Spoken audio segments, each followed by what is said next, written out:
산지 전용에 대해서 말씀드릴게요. 산지는 특히 보전 산지와 준보전 산지로 나눠집니다. 근데 보전 산지 중에서도요, 임업용 산지와 공익용 산지로 나눠져요. 근데 여기서 공익용 산지는 절대 손을 대시면 안 되는 땅입니다. 그리고 임업용 산지는 그나마 조금 개발은 가능한 땅이에요. 우리가 손을 대야 될 거는 준보전 산지. 특히 공익용 산지로 묶이지 않은 땅.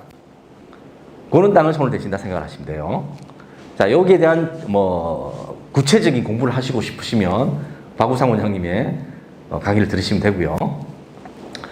산지 전용 같은 경우는 이제 신청 접수를 하시면요, 현지 조사를 확인하고 여기 나오는 이제 대체 산림 자원 조성비라는 게 있습니다. 여기에 산지 전용 비용이라는 얘기거든요. 요거를 내셔야 돼요. 그리고 나서 이제 허가증이 작성해서 이제 교부를 받게 되는데, 자, 대체 산림 조성비는 과연 얼마를 내느냐면요, 요 2014년도부터 계속 조금씩은 오르고 있어요. 여기 이제 제곱미터당 그렇거든요. 근데 지금은 가격이 좀 많이 올랐습니다. 왜냐하면 공시지가를 많이 이제 현실화시키다 보니까 현재는 준보전 산지는 제곱미터당 6,860원. 그럼 평당 따지면 한 2만 원 정도 치죠. 그리고 보전 산지 같은 경우는 8,910원.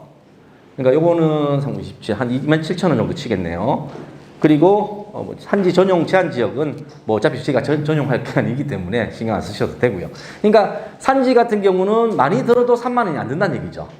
농지는 16만 5천 원까지 드는 데 비해서. 그래서 들어가는 비용도 훨씬 적다는 얘기예요. 그 다음 여러분들이 체크하셔야 될 게 바로 개발 분담금입니다. 개발 부담금인데 요거는 간혹 여러분들이 택지 분양되는 거를 갖다가 매입을 하실 때도 이게 속고 사시는 분들이 많이 계세요. 이게 나중에 개발 분담금이 나오거든요.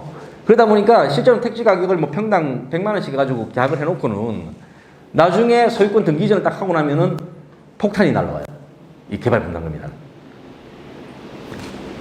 그래서 예전에 저희가 한시적으로 지금 17년도부터 19년도까지는 요렇게 부담금을 갖다가 적용하지 않는 면적을 이렇게 늘려줬습니다. 예전에는 660제곱미터 이상이 한 200평 정도 됐고요. 이게 특광 자치시까지는 약 200평 정도까지는 이제 개발 부담금을 갖다가 부과를 안 시켰습니다. 근데 이제 조금 부동산을 좀 활성화시키고자 이렇게 1000제곱미터까지 19년도까지는 한시적으로 이렇게 좀 늘려줬습니다. 이제 기타 지역 같은 경우는 약 990제곱미터. 그리고 비도시 지역에는 1650제곱미터. 요거는 한 300평 정도 되는 거고요. 요건 한 500평 정도 되죠. 근데 요렇게까지는 여러분들 신경 안 쓰시고 개발을 하셔도 돼요. 근데 그걸 만약에 넘어가게 되면은 개발 분담금이라는 게 이렇게 부과가 됩니다. 혹시 여러분들 그 가덕도에 가시면 1503이라는 커피숍을 가보셨어요? 가보신 분도 있고 안 가보신 분도 있을 것 같은데, 그 1503 같은 경우가 여기에 건축주분께서 이 개발 분담금에 대한 생각을 못하고 하셔가지고 한 1억 정도를 이제 손해보신 케이스예요. 그러니까 나누어서 필지를 개발을 했으면 충분히 이런 걸 피해서 하실 수가 있는데 불구하고 그런 케이스를 놓친 거예요. 그래서 이런 부분들을 여러분들 생각을 하셔야 된다는 거예요. 내가 개발할 당시부터 내가 나중에 얼마의 또 폭탄을 맞을 수 있겠구나. 또 택지를 분양 받으실 때는 소유권을 넘겨받기 전까지 개발 분담금을 개발자가 냈는지 안 그러면 내가 부담을 해야 되는지를 체크를 하셔야 된다는 겁니다. 네, 이런 부분들이 중요해요. 대부분 이제 모르고 계신 분들이 그냥 계약해놓고 이제 내 땅 샀네 하고 있다 보면 나중에 개발 분담금이 훅 날라와. 그게 적은 돈이 아니거든요. 그래서 개발의 분담금의 이제 세율이 어떻게 되냐면 대부분이 저희들이 이제 지목 변경이나 도시개발 내 개발 사업을 하게 되면 25%를 낸다고 생각하시면 돼요. 근데 그 외적으로 이런 관광단지 조성을 한다든가 물류시설, 체육시설 부지 이런 것들은 20% 정도 생각하기 때문에 여러분들은 한 25% 정도는 개발 비용에, 그러니까 개발을 하기 전에 지가와 개발한 이후에 지가가 있죠. 그러면서 개발을 행위를 함으로 인해서 가치가 상승된 분에 대한 25%는 내가 부담금으로 내야 된다는 거. 그거는 생각을 하셔야 된다는 겁니다. 근데 아까 말씀드린 농지 전용비라든가 산지 전용비 이런 것들이 들어갔잖아요. 그런 것들이 들어갔으면 그런 것들은 다 뺍니다. 그 차익에서 다 공제시키고 남은 차익 가지고 이렇게 계산을 하시면 돼요.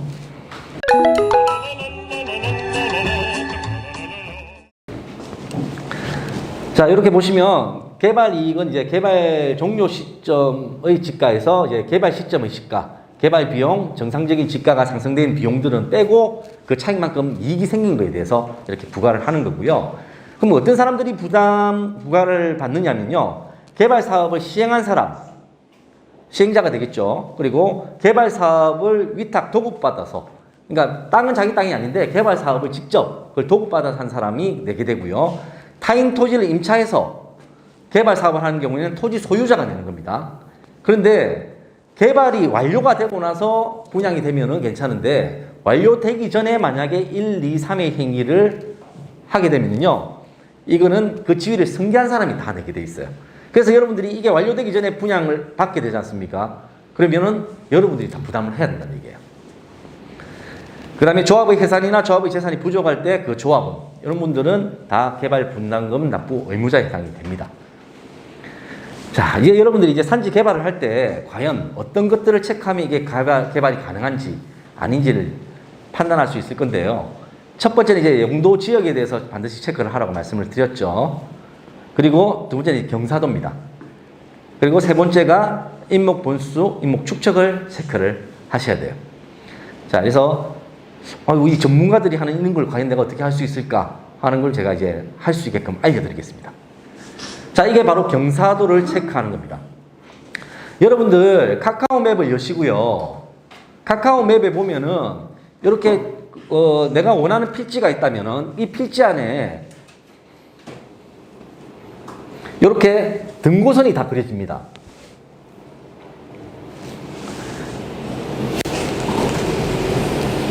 자, 이 등고선이 보이십니까?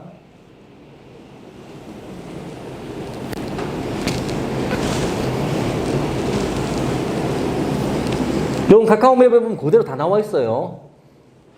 스카이뷰로 이렇게 보시면요. 이렇게 등고선이 그대로 나타나 있습니다.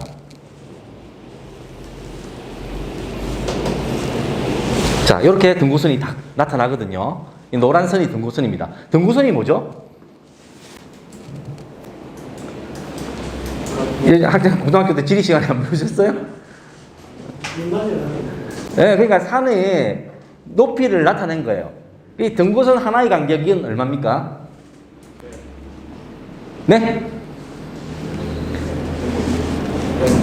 너무 백지다, 여러분들. 등고선 하나의 간격은 10m입니다. 그래서 이 경사도라는 거는 이 전체, 그러니까 10m, 10m, 10m 이 높이 차이거든요. 높이 차이. 높이 차이라 생각하시면 돼요. 그러니까 경사 높이가 여기보다 여기가 10m 높고 10m 높고 10m 높다는 얘기입니다. 이해되셨습니까? 그러면 전체 내가 구하고자 하는 그 경사도는 이 높이 나누기 전체의 길이를 해주면 된다는 얘기예요. 이해가 되십니까? 자, 예를 들어 드릴게요. 자, 제가 지금 이제 여기에 예를 들어 드렸는데 요 필지 같은 경우, 자, 이쪽 부분의 경사도를 알고 싶어요. 요렇게 경사도를 알고 싶은데 여기에 대한 경사도를 쭉 카카오 맵에 거리재기 있죠? 카카오 맵에서 여러분 거리재기 할 줄 아시죠? 거리재기 클릭해서 클릭 딱 하면 바로 거리가 나옵니다. 근데 요 안에 등고선이 지금 몇 개예요? 1개, 2개, 3개, 4개, 5, 6개죠. 여기 앞에 먼저 좀 시작했으니까 요만큼 남았잖아요. 그러니까 6개입니다. 등고선이 6개인데 거리가 총 얼마죠? 222m. 그죠? 6개니까 얼마나 그랬죠? 높이 차이가? 한 개가 10. 60. 60 나누기 거리. 222m. 나오죠? 얼마 나오죠? 27도. 쉽죠? 자, 그러면, 자, 요거 한번 계산해 볼게요. 요거 딱 계산하는데, 자, 보자. 하나, 둘, 셋, 4개. 등고선 4개입니다. 하나, 둘, 셋, 넷. 등고선 4개인데, 거리가 지금 106 나오거든요. 그러면 40 나누기 106. 그렇게 해서 약 37.7도. 7%, 이게 퍼센트입니다. 여러분들 이렇게 지금 현재 나와 있는 요거는 퍼센트거든요. 이 퍼센트를 그냥 도표를 보면 바로 경사도로 나와요.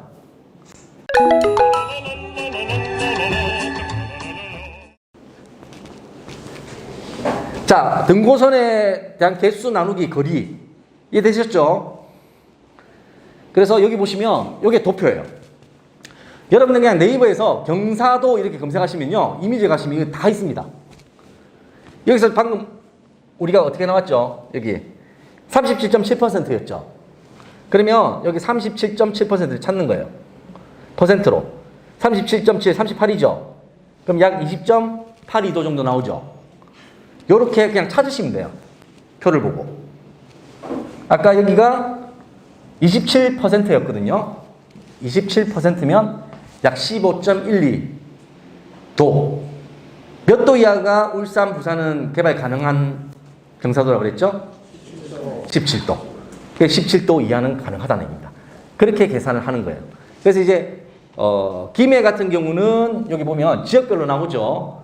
부산, 울산 17도입니다. 그리고 양산은 21도예요. 그리고 김해는 11도, 밀양 25도, 진주 20도. 요렇게 요걸 보고 여러분들이 아, 개발이 가능하겠구나, 안 되겠구나를 일단 판단하실 수가 있다는 겁니다. 자, 경사도 구하는 거 너무 쉽죠? 예. 모르니까 여러분들이 못할 뿐이지 배우면 아무것도 아닙니다. 자, 이거는 저희들이 실제 전문가들이 저희 지금 원스톱에서 활용하고 있는 프로그램입니다. 실제 그 필지에 대한 부분을 이렇게 경사도 구하는 프로그램이 있습니다. 이 프로그램을 이렇게 돌리게 되면요, 이런 형태로 경사도가 딱 나와요. 그래서 이쪽에 지금 그 녹색 부분, 연한 녹색 부분이 가장 경사도, 그러니까 색깔별로 이렇게 나오죠. 색깔별로 밑으로 짙어질수록, 붉은색으로 많이 갈수록 경사도가 심하다는 거예요. 그래서 어느 쪽이 경사도가 심하고 어느 쪽이 경사도가 덜하다는 걸 갖다가 이렇게 전반적으로는 다 볼 수는 있습니다. 근데 여러분들이 이거는 전문가들이 나중에 실제로 개발 행위를 할 때 필요한 거고요. 여러분들이 아까 제가 구했다시피 그렇게 구해보시면 돼요. 근데 경사도가 크게 없어 보이지 않습니까? 안 나오지 않습니까? 그러면은 아, 이거 가능하겠구나라고 판단하시면 돼요. 실제로 여기는 아까 그 필지였는데 19.27도 나왔어요. 경사도가. 요거 이제 인목 본수하고 인목 축적인데요. 말씀드린 대로 이제 인목 본수 같은 경우는 단위 면적당 나무의 수라고 말씀을 드렸죠. 그리고 인목 축적 같은 경우는 전체 숲에서의 나무의 부피라고 생각하시면 돼요. 여기 보시면 딱 봤을 때 스카이뷰로 이렇게 본 겁니다. 여기는 이제 기부존의 허가가 이렇게 다 났어요. 경사도도 만족하고 모든 게 다 만족해서 개발을 했고요. 근데 여기가 지금 추가적으로 저희가 개발을 하려다 보니까 여기가 어떻습니까? 여러분들이 봤을 때. 여기 가운데가 좀 뻥 뚫렸죠? 보이십니까? 여기 가운데가 나무가 없어요. 여기 비해서. 여기는 촘촘하게 다 메꿔져 있잖아요. 촘촘하게 다 메꿔져 있는 반면 여기는 요 가운데 요만큼 이렇게 뻥 뚫려 있어요. 근데 제가 아까 산지 전용을 할 때는 뭐가 더 중요하다고 그랬죠? 아, 경사도 중요한데 인목 본수하고 인목 축적 중에. 나무가 저거예요. 경사도. 아, 두 개 다 나무에 관련된 거고요. 인목 본수보다는 인목 축적을 더 중요하게 봅니다. 그러니까 인목 본수는 단위 면적당이 나무수라고 말씀드렸으니까 이 단위 면적당 이렇게 따지다 보면은 많은 데는 100% 다 나옵니다. 그런데 인목 축적은 전체 개발하고자 하는 면적 중에 나무의 수를 따지는 거예요. 근데 전체 면적 중에 보니까 이렇게 비어 있는 데도 있고 이런 데도 비어 있는 데가 있지 않습니까? 이런 데는 꽉 들어차 있다면 100%라고 보시면 돼요. 근데 비어 있는 데가 공간이 있단 말이에요. 그럼 밑으로 떨어지겠죠. 그럼 개발 가능하다는 거예요. 그래서 육안으로도 어느 정도 살펴볼 수가 있다는 거죠. 저 당시에 불이 나간 나무가 없었는데. 자, 여러분들 보통 이제 불이 나거나 예를 들면 본인이 개발하기 위해서 불을 지를 수도 있습니다. 일부러 찔러요. 예, 지를 수도 있습니다. 근데 불이 나거나 화재로 인해서 산지가 훼손이 되게 되면 5년간은 절대 손을 못 댑니다. 개발할 수가 없습니다. 예, 그런 짓을 하시면 안 돼요. 5년 동안. 네. 그리고 복구를 하셔야 됩니다. 지성충에 그립니다. 아, 그거는 가능합니다. 그래서 사실은 촬영 중이라서 네, 오늘 이런 얘기는 뒤풀이 가서 제가 말씀을 드리도록 하겠습니다. 알짜 팁들이니까. 네. 일단 그래서 그렇게 체크를 해보시면 된다는 거예요. 그러니까 우리 가장 중요한 거 이미 경사도 체크했죠. 인목 축적 체크했죠. 그 두 가지만 체크돼도 여러분들 개발 가능성에 이미 거의 90%를 체크하신 거나 다름없어요. 그 용도 지역 체크하고.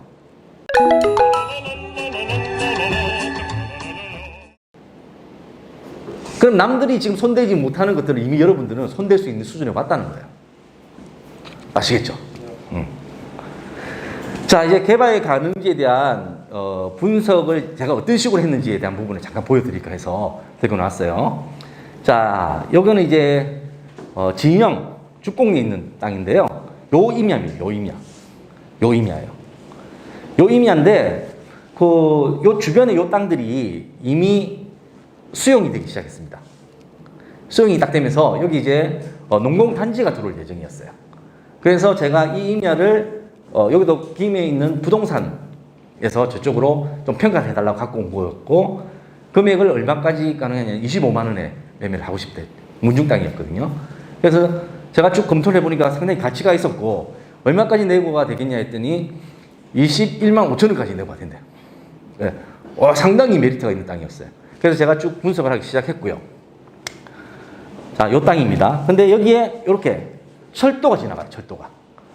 철도가 지나가는데, 제가 이제 철도가 들어가기 때문에 철도가 들어가는 부분을 빼고 이렇게 필지의 활용도를 갖다가 가성비를 따져봤습니다. 그래도 충분하겠더라고요. 뿐만 아니라 이 철도는 지하로 들어가요. 지하로 가기 때문에 큰 영향을 주지는 않습니다. 그래도 일단은 철길 밑에 철도가 지나간다면 싫어할 수도 있으니까 일단 그 부분은 대상 면적에서 뺐고요. 용도 지역에 대한 부분도 저희가 분석을 이렇게 해봤습니다. 이거는 여러분들 무슨 화면이죠? 이제 부동산 수업 좀 들으셨으면 이 정도는 좀 맞춰야지. 네? UPIS입니다. 네, UPIS 정도는 이제는 어디 가서 여러분들이 UPIS 좀 본다 이러면은 저 사람 부동산 좀 아는 사람이구나 이렇게 얘기합니다. 그러니까 어디가 좀 유형을 좀 쓰세요. 자, 여기서 봤을 때 제가 말씀드린 여기가 뭐죠? 여기가 저희가 선정해 놓은 그 대상 필지고, 요 옆에 지금 보이잖아요. 요게 색깔이 다르죠? 여기가 농경단지로 선정이 돼서 지금 개발이 수용이 되기 시작했다는 거예요. 제가 이런 것들을 참고해서 보기 시작한 거예요. 자, 이렇게 보이죠? 요 땅이고, 요렇게 옆에. 여기에 수용될 때 요 수용가 자체가 45만 원에서 51만 원에 다 수용이 됐거든요. 그러니까 21만 5천 원이면 어마어마한 훌륭한 가격이죠. 바로 옆에 이렇게 식당이 있었어요. 이렇게 식당이 이렇게 영업을 하고 있었고, 바로 식당 옆에 있는 요 산입니다. 요 산. 경사도도 거의 없어 보이죠. 자, 요 임야인데, 자, 요거는 뭡니까? 우리 그 산지 정보 조회 서비스죠. 산지 정보 조회 서비스에 들어가면 이게 공익용 산지인지 이렇게 보면 임업용 산지인지 다 보실 수 있다 그랬죠. 요거 처음 듣습니까? 네. 박우상 원장님이 강의를 들으십시오. 나와 있습니다. 자, 이렇게 준보전 산지 면적만 전체가 해당되죠. 보전 산지 면적은 하나도 없죠. 여러분들이 체크를 딱 해보면요, 여기 보면 이제 겹쳐보기 준보전 산지 이렇게 나와 있거든요. 체크를 없애게 되면 색깔이 없어져요. 색깔이 없어지고 또 체크를 하게 되면 나타나거든요. 그럼 그게 준보전 산지라고 아시면 되는 거예요. 이 다 준보전 산지죠. 그러니까 준보전 산지가 이렇게 약 5,808평이었는데 다 개발이 가능한 땅이었다는 거죠.